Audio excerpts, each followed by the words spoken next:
Ok. Bienvenidos y bienvenidas a Ellas y la Democracia, un espacio donde estudiantes de Ciencias Políticas y Gestión Pública analizamos los movimientos que transforman la realidad. Soy Ariana Burgos y hoy hablaremos del feminismo social que sostiene una clave. No hay liberación sin justicia económica, ni justicia económica sin liberación de género.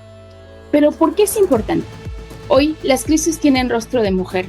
Las mujeres que trabajan 8 horas y llegan a casa para una segunda jornada sin cuidados y sin paga. Las trabajadoras de maquiladoras con salarios de hambre. Los miles de empleados precarios y sin prestaciones. Y en México, esta lucha es concreta. Desde las costureras del 85 que fundaron su sindicato tras el terremoto, hasta las obreras de hoy, pasando por Elvia Carrillo Puerto aquí en Yucatán. Esta no es una teoría abstracta, es una organización de base y resistencia cotidiana. Hoy nos acompañan expertos en políticas públicas y ciencias políticas, nuestro compañero Jacobo y nuestro compañero Ángel. Pero iniciaremos desde el contexto histórico. El feminismo social moderno cobra fuerza desde la segunda ola feminista, desde la década de los 1960 y 1970, y nació con una doble crítica al marxismo ortodoxo. Muchas mujeres activas en movimientos de izquierda se sintieron frustradas porque sus compañeros minimizaban la opresión de género. La visión marxista tradicional sostenía que el sexismo era solo un efecto secundario del capitalismo. Ahora, también existe una crítica al feminismo liberal. Al mismo tiempo que criticaron el feminismo liberal, la inserción de la mujer en las estructuras de poder existentes, como romper el techo de cristal, argumentaban que este enfoque solo beneficiaba a mujeres de clase media alta y no abordaba la explotación de mujeres de clase trabajadora. Pero para más detalles, compañero Jacobo, ¿nos podrías hablar de los hechos y argumentos claves? Claro que sí, compañera. Muchísimas gracias por la introducción. Y en esta parte me gustaría explicar de manera sencilla cuáles fueron las ideas centrales que desarrolló el feminismo socialista para entender cómo se combinan distintas formas de opresión en la vida de las mujeres. Primero que nada está la llamada teoría de los sistemas duales. Esta teoría consistía en que se sostiene que no existe una raíz de la desigualdad, sino que dos funcionan al mismo tiempo, las cuales son el capitalismo, que organiza la sociedad a partir de diferencias de clase, asimismo el patriarcado, que se basa en desigualdades de género. Desde esta perspectiva, estas dos estructuras están tan entrelazadas que intentan eliminar no solo una de estas, sino que cambiar del todo la situación de las mujeres. Para el feminismo socialista, ambas deben analizarse y transformarse de manera conjunta. Otro punto clave es el análisis del trabajo reproductivo. Las feministas sociales señalaron que el capitalismo se sostiene gracias a todas las actividades domésticas que las mujeres realizan sin recibir salario alguno, como lo es cocinar, limpiar, cuidar a los hijos, apoyar a personas enfermas o adultos mayores. Aunque no se reconozca como empleo formal, este trabajo mantiene en funcionamiento la fuerza laboral de cada día y garantiza la existencia de la siguiente generación de trabajadores. Al final, es un aporte esencial, pero invisibilizado y gratuito, para el sistema económico. También se hizo visible el fenómeno de la doble jornada. Muchas mujeres trabajan fuera de casa con un empleo formal. Sin embargo, al llegar al hogar, deben asumir otra carga igual o mayor, la cual son las tareas domésticas.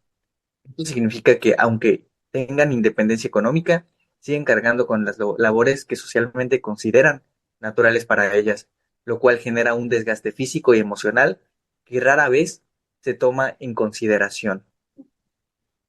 Asimismo, para finalizar, está el concepto del matrimonio infeliz, propuesto por Heidi Hartman.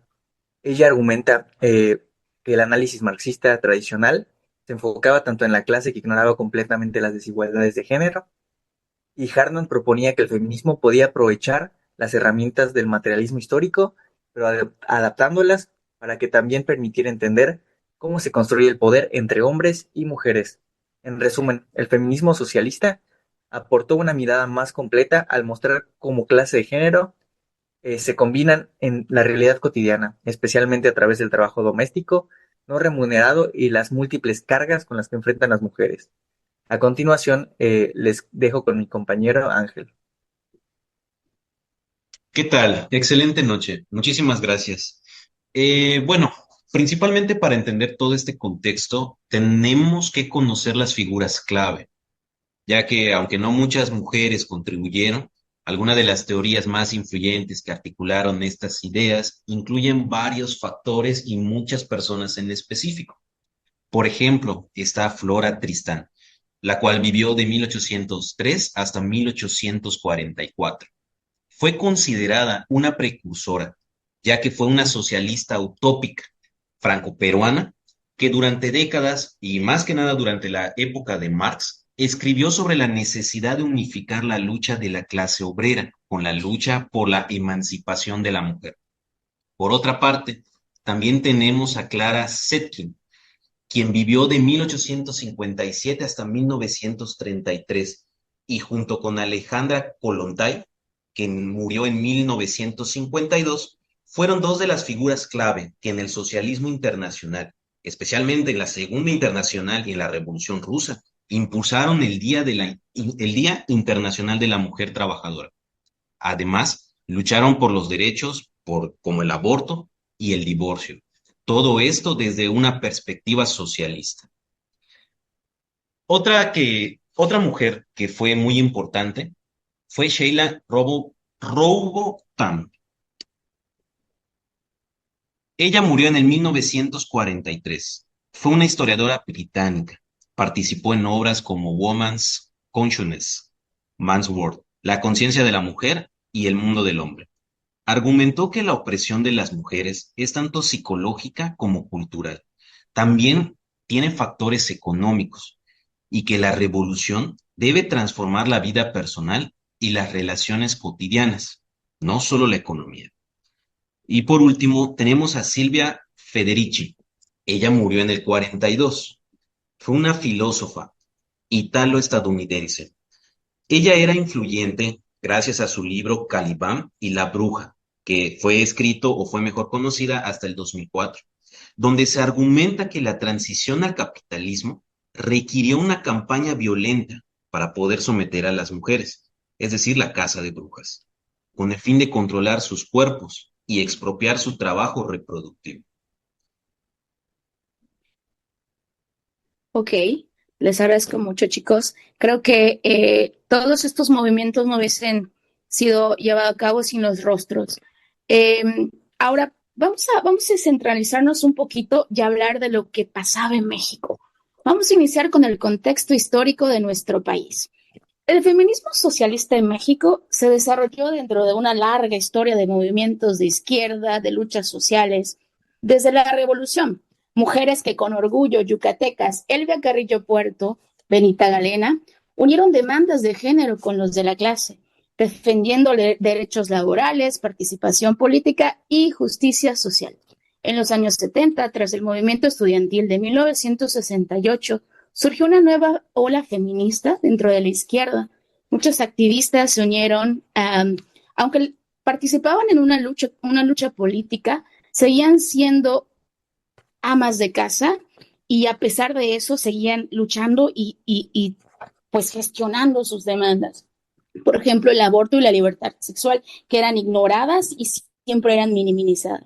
Finalmente, las crisis económicas de los 80 y las condiciones precarias laborales, especialmente en sectores como las maquiladoras, fortalecieron este feminismo. La lucha se volvió más urgente y más concreta. Esta era la defensa de la vida cotidiana, del salario, de la seguridad y la dignidad de las trabajadoras. En conjunto, el feminismo social mexicano mostró que la desigualdad de género y la desigualdad económica están profundamente conectadas y no se pueden transformar una sin la otra, sin entender la otra. Ahora, Jacobo, ¿nos contarías en un contexto mexicano de los hechos más importantes de esto? Claro que sí, Ariana. A continuación, ya mencionamos anteriormente en tema general, ahora enfocándolo más en México. Quiero explicar cómo las ideas del feminismo social se reflejaron en nuestro país, no tanto en leyes o discursos formales, sino que en la organización comunitaria y en luchas muy concretas encabezadas por las mujeres. Y como anteriormente mencioné, igualmente aplicó en México lo que se llamó la doble militancia, la cual es, como les mencionaba, que describía cómo muchas mujeres participaban en partidos de izquierda o sindicatos para enfrentar al capitalismo, pero al mismo tiempo debían luchar igualmente en las mismas estructuras contra el machismo, jerarquía patriarcal. Es decir, tenían una doble lucha, la desigualdad externa e interna. Otro impacto clave fue la denuncia de las condiciones laborales en las maquiladoras del norte. El feminismo socialista evidenció la división sexual del trabajo. Las mujeres ocupaban puestos muy mal pagados, precarios y con un alto control, además de estar expuestas al acoso sexual por ser consideradas dóciles y fáciles de explotar. Esto permitió mostrar cómo la explotación de clase y de género se combinaban. El ejemplo más emblemático surgió siendo el de las costureras, tras el terremoto del 85. El sismo reveló talleres clandestinos donde trabajaban hacendadas y en algunos casos encerradas. Con apoyo de feministas sociales, las sobrevivientes formaron el sindicato 19 de septiembre, uniendo de forma directa conciencia de clase y conciencia de género. En el movimiento urbano popular, las mujeres eran la base organizativa en las luchas por servicios como agua, luz y vivienda. El feminismo socialista ayudó a que se reconociera su trabajo comunitario como político, y a que también denunciaran violencia doméstica y exigieran mayor participación en sus barrios. Finalmente, estas ideas influyeron en la Ley Revolucionaria de Mujeres del EZLN en 1993, que es el Ejército Zapatista, impulsada por figuras como la comandanta Ramona y la comandanta Susana. Esta ley combinó demandas de género, tierra y autonomía, planteando derechos reproductivos, políticos y contra los matrimonios forzados. En conjunto, estos procesos muestran que el feminismo socialista en México fue una herramienta práctica para visibilizar injusticias y fortalecer a mujeres trabajadoras, indígenas y de sectores populares. Eh, Les dejo con mi compañero Ángel a continuación. Muchas gracias, Jacobo. Bueno, pues para finalizar, vamos a ver también las figuras clave, sobre todo lo anterior visto, ya que en México la línea entre la activista y la teórica es a menudo muy borrosa. Muchas de las figuras más importantes encarnan la doble militancia. Un ejemplo de ello es Marta Lamas. Quizás es la más intelectual, la más visible que conecta el marxismo con el feminismo. Todo esto hablando directamente hacia México. Fue una antropóloga que analizó el género de la estructura en el mercado laboral. Es la fundadora de la influyente revista Debate Feminista y del GIRE, que básicamente por sus siglas se lee Grupo de Información en Reproducción Elegida. Todo esto la lleva a la lucha por el aborto, que es un tema feminista muy clásico, al terreno de la injusticia social y la salud pública, argumentando que son las mujeres pobres las que mueren en los abortos clandestinos. Esto hasta hace relativamente poco era un problema muy común. Luego está Marcela Lagarde y de los Ríos, que aunque fue más conocida por acuñar el término feminicidio, su trabajo académico, como los cautiverios de las mujeres, tiene una fuerte base materialista. En ello analiza cómo las estructuras económicas, sociales y políticas, todo esto en el texto del cautiverio, confinan a las mujeres y pues las vincula hacia la violencia con la desigualdad económica. Por última parte, también tenemos a las millones de activistas anónimas, ya que más allá de las académicas que pueden ser muy conocidas, las figuras clave del feminismo socialista en México son las líderes sindicales, las organizadoras de colonias, las mujeres del movimiento campesino y las activistas obreras. Más que nada, por ejemplo, las costureras en determinados años, ya que en la práctica fueron ellas las que articularon la lucha de clases con la lucha de género. Por último, regreso con mi compañera Ariana. Para terminar, recordemos que esta no es una historia lejana, la lucha sigue.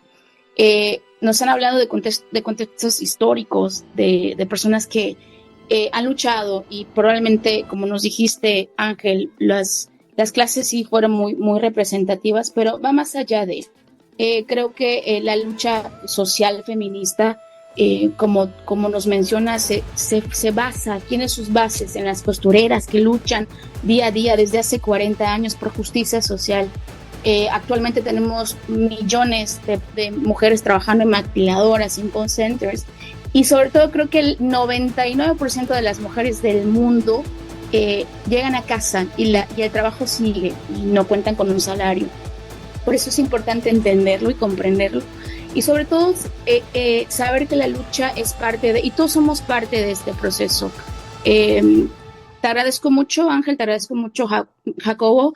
Recuerden que este es su podcast, Ella y la democracia. Nos vemos en el siguiente capítulo.